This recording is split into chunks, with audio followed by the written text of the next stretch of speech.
នាំគ្នាសាទរធ្វើការប្តឹងនិងបញ្ចុះបញ្ចូលទៅ UN រហូតបានលទ្ធផលអង្គការសហប្រជាជាតិ UN ជំរុញឲ្យមានបទច្បាញ់ដើម្បីការពារប្រជាពលរដ្ឋឯកឧត្តមកែវ រេមី ប្រធានគណៈកម្មការសិទ្ធិមនុស្សកម្ពុជាបានមហាសាដោយអារម្មណ៍រីករាយថានៅទីបំផុតការិយាល័យ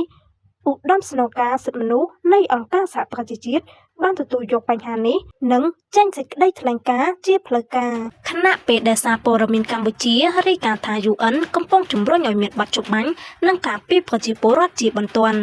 ការិយាល័យសិទ្ធិមនុស្សរបស់អង្គការសហប្រជាជាតិបានអំពាវនាវឲ្យប្រជាជនកម្ពុជានិងថៃបញ្ឈប់អំពើជាសត្រូវនឹងគ្នាត្រឡប់ទៅកាន់តុចរចាជាបន្ទាន់ដោយសារតែប្រជាពលរដ្ឋចិនកន្លះលាននាក់ត្រូវបានបង្ខំឲ្យភៀសខ្លួនដោយសារចំនួនតាមព្រំដែនបានកាត់ឡើងលោក Jeremy Lawrence អ្នកនាំពាក្យសិទ្ធិមនុស្សរបស់ UN បានថ្លែងថាមានការរាយការណ៍មកថា